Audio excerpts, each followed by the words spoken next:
बुझ गई जिसके आगे सभी मशअले, शम्आ वो लेकर आया हमारा नबी। यानी जिस तरह सूरज के निकलने से पहले आसमान पर सितारे चमकते हैं, सितारे रोशनी फैलाते हैं, हालांकि सितारे ये सूरज ही के नूर से चमकते हैं, सूरज ही के फैज़ याफ्ता है। तो सितारे चमकते हैं ये बताने के लिए कि हमारे बाद हमें चमकाने वाला, फैज़ देने वाला आ रहा है। और जब सूरज तुलू होता है, सितारे छुप जाते हैं, बिला तशबीह व तमसील आसमान में नबूवत पर आफ़ताब रिसालत की जलवागरी से पहले नबी हिदायत का सितारा बनकर चमकते रहे,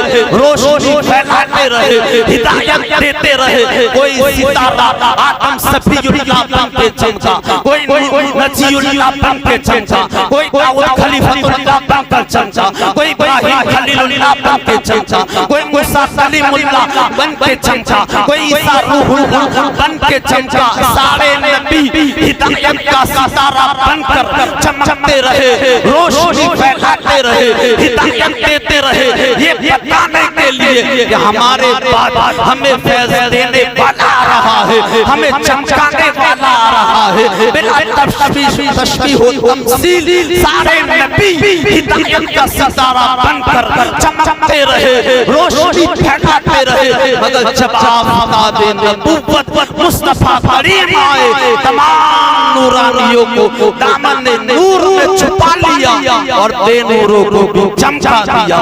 इसीलिए तो इमाम इश्क़ मोहब्बत फरमाते हैं, बुझ गई जिसके आगे सभी मशअले, बुझ गई जिसके आगे सभी मशअले, शम्आ वो लेकर आया हमारा नबी। इस शेर का मतलब यही है मोहतरम हज़रात। आगे इमाम इश्क़ मोहब्बत आला हज़रत फरमाते हैं कि सब चमक वाले उजलों में चमका के, कहिए सुभान अल्लाह। सब चमक वाले उजलों में चमका किए, अंधे शीशों में चमका हमारा।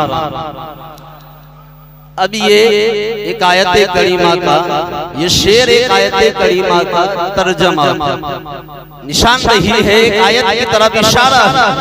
जो आयत तिलावत की है, लक़द मन्नल्लाहु अलल मुमिनीन, इसके आखिरी हिस्सा है व इन कानू मिन क़ब्लु लफ़ी ज़लालिन मुबीन। इससे पहले ये खुली गुमराही में, यानी हुजूर की आमद से पहले पूरी दुनिया और बिलखुसूस अहले अरब अकाईद व आमाल, अखलाक व किरदार हर तरह की गुमराहियों में मुब्तला थे।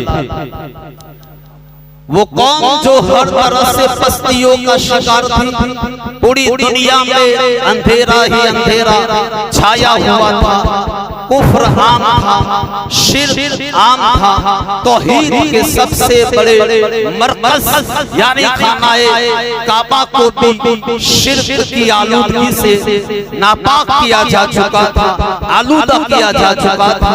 जिंदा इंसान को काट कर पत्थरों के सामने चढ़ाए जाते थे। जानवर भी अपनी औलाद से मोहब्बत करते हैं, मगर उस दौर का इंसान इतना सख्त दिल था कि अपनी बच्चियों को जिंदा दफन कर दिया करते थे। माओ बहनों और बेटियों की इज्जतें नीलाम हो रही थी। बाप के फौत होने के बाद माँ को वरासत का माल समझा जाता था या गुलाम की तरह बेच दिया जाता था। मामूली बात पर लड़ाई शुरू होती तो सदियां गुजर जाती थी, सालों साल तक जंग जारी रहती थी। कत्ले आम था, शराब नौशी, जुआ, चोरी चकारी, डकैती की कसरत थी। अब प्यारे आका का शान देखो, आपने ऐसी कौम को अपने अखलाक का गर्विता बनाकर उन्हें आलिम भी बना दिया, किताब भी सिखाई, हिकमत भी सिखाई, ज़ाहिर भी पाक कर दिए, बातिन भी पाक कर दिए। और मुस्तफा करीम ने चारों तरफ से बस्तियों से भरी हुई कौम के अंदर कौम को निकाल कर संवार कर जमाने का इमाम बना। इमाम इश्क मोहब्बत फरमाते हैं कि सब चमक वाले उजलों में चमका किए। जरा इस शेर को मिसाल से समझाता हूँ, मिसाल के तौर पर ध्यान से तवज्जो से सुनिए। एक आईना है, शीशा है, आईना है, उसके ऊपर गर्द पर गई, मट्टी लग गई, साल 2 साल गुजर गए, मट्टी यूं ही पड़ी रही, जम गई। मगर अब भी वो आईना ऐसा है कि अगर हम उसे अच्छे तरीके से सफाई करेंगे, गीला कपड़ा लगाएंगे, तो वो आईना पहले की तरह चमकदार हो जाएगा। दूसरी तरफ एक आईना है, उसके पीछे से रंग उतर चुका है और उस पर जंग चढ़ गया। अब लाख मर्जी सफाई करे, जितना मर्जी रगड़े सफाई करे, ये आईना पहले की तरह चमकदार नहीं हो। फरमाते हैं कि पहले जो अंबियाए किराम तशरीफ लाए, जिन जिन कौमों की तरफ नबी बना कर भेजे गए, जिन जिन उम्मतों की तरफ भेजे गए, वो पहले से चमक वाले थे।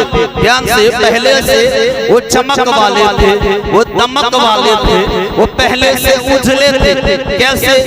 तो आप देखिए, हजरत मूसा अलैहिस्सलाम बनी इस्राइल में नबी बनकर तशरीफ लाए। बनी इस्राइल नबियों की औलाद, अल्लाह को मानते थे, तौहीद पर ईमान रखते थे, किताबों को मानते थे, आखिरत को मानते थे। हजरत यूशा अलैहिस्सलाम बनी इस्राइल के नबी है, हजरत ज़करिया अलैहिस्सलाम बनी इस्राइल के नबी है, हजरत यहया अलैहिस्सलाम बनी इस्राइल के नबी है, हजरत मूसा अलैहिस्सलाम, हजरत ईसा अलैहिस्सलाम बनी इस्राइल के नबी है। तो बनी इस्राइल ये नबियों की औलाद थे, अल्लाह को मानते थे, नबियों को मानते थे, किताबों पर ईमान रखते थे, आखिरत को तस्लीम करते थे। बस गुनाहों की वजह से उनके दिलों पर गर्द पड़ गई थी। मगर अंबियाए किराम ने इंतहाई मेहनत के साथ, इंतहाई काबिश के साथ उनके दिलों पर पड़ी हुई गर्द को हटा दिया और उनके गर्द आलू दिलों को फिर से चमका दिया। मगर मुस्तफा की शान कितनी निराली है कि प्यारे आका उस कौम में नबी बनाकर भेजे गए, जिस कौम में 4000 साल से कोई नबी नहीं आया था। हजरत इस्माइल अलैहिस्सलाम के बाद अरब में कोई नबी नहीं आया था। प्यारे वो कौम ऐसी थी, नबियों को नहीं मानते थे, अल्लाह को नहीं मानते थे, नबूवत क्या होती है वो नहीं जानते थे। उनके दिल गर्द आलूद नहीं, बल्कि जंग लगे हुए अंधे शीशों की तरह हो गए थे। मगर प्यारे आका ने अपने अखलाक़े हसना से, प्यारी अताओं से अंधे शीशों को चमका कर ज़माने का इमाम बना। प्यारे आका अंधे शीशों में ऐसे चमके कि उनको भी चमका दिया। ऐसा चमकाया कि जो शराबी थे वो सहाबी बन गए, जो खताकार थे नेकोकार बन गए, जो जफाकार थे वफा शिआर बन गए। मुस्तफा उन गुमराहियों में मुब्तला कौम में, गर्भस्ती के घरे में डूबी हुई कौम में, उन अंधे शीशों में ऐसे चमके, ऐसे चमके कि अबू बकर आए, सिद्दीक़ अकबर बनाकर चमका दिया, उमर आए, फारूक आज़म बनाकर चमका दिया, उस्मान आए, ज़ुन्नुरैन बनाकर चमका दिया, अली आए, हैदर कर्रार बनाकर चमका दिया, बेज़र आए, अबू ज़र बनाकर चमका दिया, हबश का बिलाल आया, रश के कमर बनाकर चमका दिया। तो मोहतरम हज़रात, सब चमक वाले उजलों में चमका किए, अंधे शीशों में चमका हमारा। तो इस शेर का ये मतलब है मोहतरम हज़रात, हमारे आका सल्लल्लाहु तआला अलैहि वसल्लम